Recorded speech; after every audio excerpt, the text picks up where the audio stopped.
Hi, welcome to another video. My name's Hawk, and today we're going to be doing an open cup paint pour. For this project, we're going to need acrylic paint, some stir sticks, and cups. I like to reuse stir sticks that I've used in the past just to not waste them. 4 push pins, silicone oil, which I found at Joann's, but you could also find online. This one is optional, but gold leafing can add some really cool effects to a finished painting. A small torch or a heat gun, some masking tape, a cup of water, and some dish soap, something to cover your work surface. I'm going to be using this butcher's paper, and of course, one canvas. So the first thing we're going to do is cover our work surface with our butcher's paper or newspaper or plastic tarp, anything that you have to just keep the paint from getting everywhere. I'd also highly suggest some sort of apron. You don't really have to wear gloves with this kind of art project, but an apron and some paper towels to clean up after yourself do come in handy.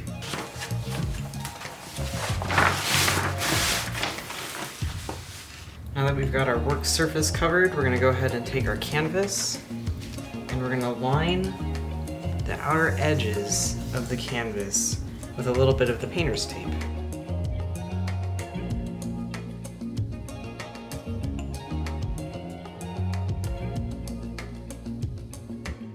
I'm going a little bit in on all of the edges so that the paint has a chance to drip over and around the back, but when I peel it off, it'll take all the big excess drips off of the back side of the painting. Now that we've got the back side all nice and taped up, it's time to add the push pins. I like to add one in each corner so that when you set it on the other side, it's nicely elevated. And you can check it to make sure that it's level, but I'm not usually too worried about how level it is. The paint tends to move a lot anyways, but if you have it perfectly level, the paint won't drift as it's drying, which is kind of nice. Now that we have our painting all nice and prepared, it's time to pick out colors. These are the colors that I'm going to be using today. I kind of want to go for a pink and blue cotton candy kind of aesthetic for this one. So the first thing we're going to want to do is mix up the soapy water. The soapy water is basically what we're going to use to thin out our paints to make them more pourable. So that's what we're going to do right now. Usually I have about this much water, and I'll add to it about that much dish soap. Not a whole lot, just enough to kind of coat the bottom of the cup. See if you can see it. You know, not a whole lot of dish soap. You don't need too much. And you can add the soap first and then add the water, but usually that makes all the bubbles really fizz up, and I don't really like dealing with all of the bubbles, so I do it this way. Now comes the really tedious part, which is going to be mixing up our actual colors. I'm going with some contrasting blues and pinks. I'd really definitely suggest going with colors that don't exactly blend together and have them be something that contrast nicely. This is about the amount of paint that I put in per cup, so not a whole lot of paint. We're working with a pretty small canvas today, so basically the bigger your canvas, the more paint you're going to need, but for smaller canvases you really don't need that much. Alright, so now that we've got our colors, we're going to start adding in a little bit of soapy water and mixing them up. And what we want to go for is liquidy, but not too liquidy. Usually I try to stir them so that when you pick up the paint and let it drip down, it makes like a little pile, but then quickly melds back in with the rest of the paint. If you're worried about your paint being too thin, like how this one is, all you have to do is add more paint and keep stirring. This is the consistency that you're going to want to go for. Basically, when you do this, it makes a little pile but then sinks back down into the paint. And usually I also test it by setting this stick in the middle of the paint, and if it stands up, that's usually a pretty good consistency. So the last thing that we're going to want to do before we start pouring these paints is to add the silicone oil. Now, I'm sure you're probably tempted to add like a ton of it to all of the cups, but that's not actually what you want to do. What you want to do is add 1 to 2 drops in each cup, and that's it. That is enough. That is more than enough. It will work. I once did a painting where I put just a whole bunch of silicone oil in with the paint, and the finished painting didn't work, and it turned out really kind of gross. Like if you touched the painting, it was greasy and kind of oily. So don't do it. Just put 1 to 2 drops in each cup and you'll be good to go. And don't forget to mix it in, because if you just leave it on the top, it's not actually going to do its job. Okay, so all our paints are mixed. We've got the silicone oil in each one, so the paints are now done and ready to go. What I like to do usually is put a base layer of paint on my painting, and this just helps the paint flow across the entirety of the canvas a lot more easily than if you just left it as a blank canvas. So you don't want to use all your paint, just enough to get it kind of on there. And I am just going to use my hands, because whatever, I can do whatever I want, it's okay. And you want to get that paint across your whole canvas. And you can already see it, these little white specks that are forming, that's the silicone oil reacting to, I guess, just the heat in the air. But that's what it does. When you heat it up, it likes to rise to the surface, and it kind of pushes everything out of the way.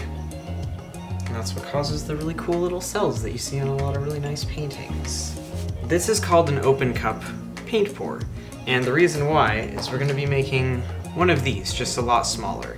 I have this one, this is what I use for bigger canvases, but I really like a smaller cup to use for smaller canvases. So what we're going to do is cut right along here, and we're going to keep the top part of the cup. That's going to be our base for pouring paint into. So you're going to want to pour a little base color, and this is going to be the first color that goes on your canvas. And basically you just want to do this. Pour a nice little dollop of paint on there, and you want it to be a little bit bigger than the rimmed side of your cup, because you're going to be putting this rim down onto that paint just perfectly in the middle, and you're going to set it on there really lightly so it's just kind of floating on the surface of the paint. And this is going to be what we're pouring into. So when you're pouring, you want to do a really slow, steady stream of paint, and you don't want to put too much into the cup. If you put too much into the cup all at once, it will kind of disrupt those layers, and it won't flow as nicely. So you can see the paint around the cup is starting to grow, and the cup actually started moving when I added the paint in there, and that's because the paint that I'm putting into the top is pushing paint out from underneath of this little cup rim. And pretty soon we're going to start seeing paint sort of blurb up in this dark area, and it's going to be the colors that I put in here.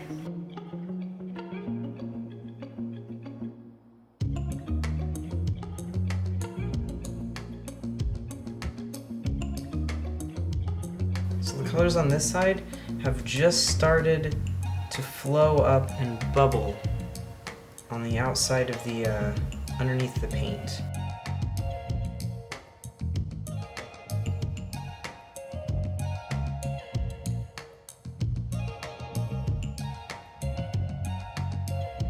And if you're drifting a little too far away from the center, you can always grab and pull the cup very gently to go back to the center of your canvas.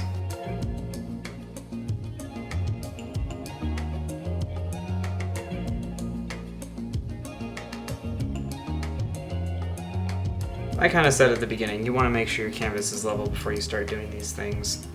And I didn't do that, so I'm just going to tilt this and let it kind of run back onto the middle of the canvas, or more this side of the canvas, because I know that it wants to run that way. And actually, I realize now it's my table and not my canvas that's on level. So I might actually just add something over here. Will that work? Yeah, perfect. All right, that works. But check it out. Look at all those cool colors already. It's looking crazy. Oh, there's a cool little like bright spot right there.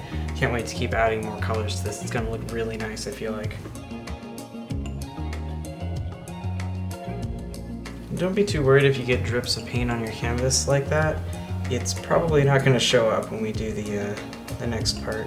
So don't be too worried about it.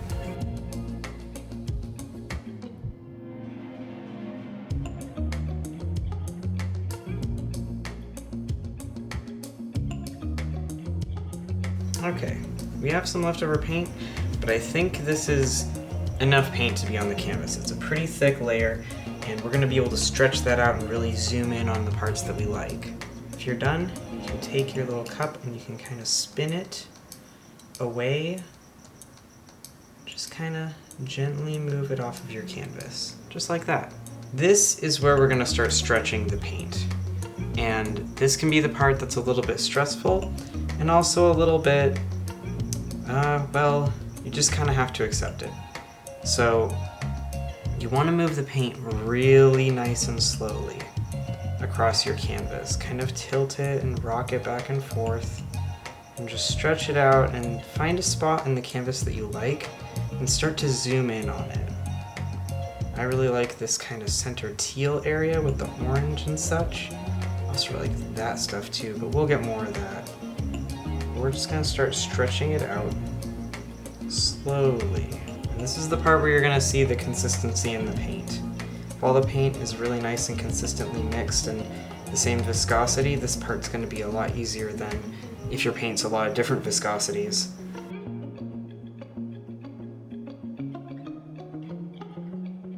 And when you do this part, you're gonna lose parts that you think look cool. No matter what you do, you aren't gonna be able to save everything on this canvas. It's just not possible. Unless you're using a really big canvas, it's not gonna happen.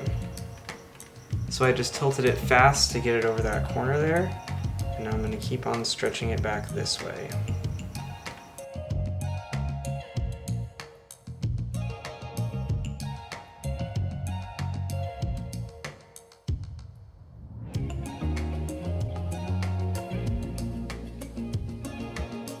I actually really like how this looks. It kind of looks like one of the first paintings that I've ever done, which looked like melted ice cream.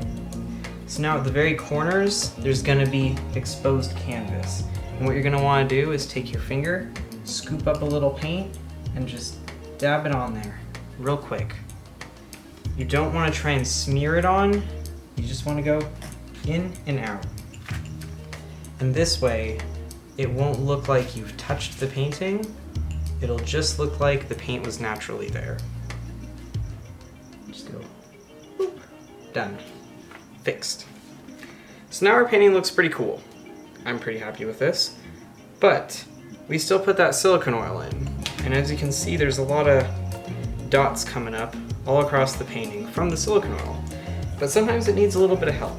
And how we're gonna help it along is either with the heat gun or the blowtorch.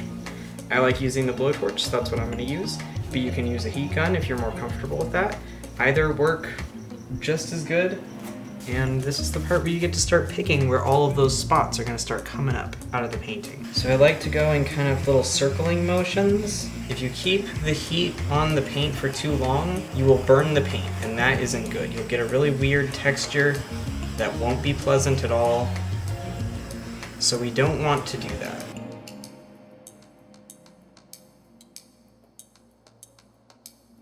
Now I'm gonna let it sit and I'm gonna let those grow because they will change quite a bit over time. The next thing that we're gonna do, if you want to, this is completely optional, is add some gold leaf because it really adds a lot of nice contrast to pieces like this, a lot of intrigue, and I just like how gold leaf looks, so I'm gonna add some.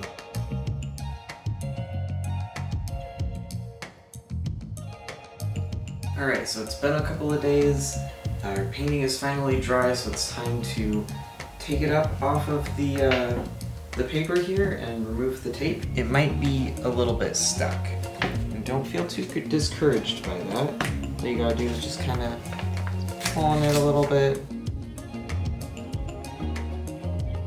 And as you can see, the tape should have caught all of the weird little drippy bits that came down the side of your painting. So now we're gonna take all this tape off and the painting should be pretty much done. My painting kind of got like a mix of a matte finish and a glossy finish. You can kind of see it when I angle it in the light that way. And that's because I used quite a few different variations of acrylic paint. If you use all the same acrylic paint, the finish will be consistent across the painting. And if you don't like what the finish looks like, you can always add some sort of sealer. They make glossy sealers, matte sealers, and pretty much anything in between. So if you don't like the finish of it, you can just add a spray sealer on the top of it, let that dry, and it'll look pretty good.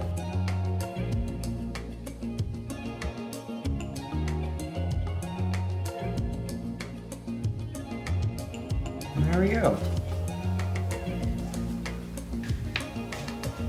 One finished open cup paint pour painting with some little fun metallic gold detailing. I'm really happy with how this turned out. I wasn't entirely sure how I was gonna like the colors at the end of it, but yeah, I'm pleased with it.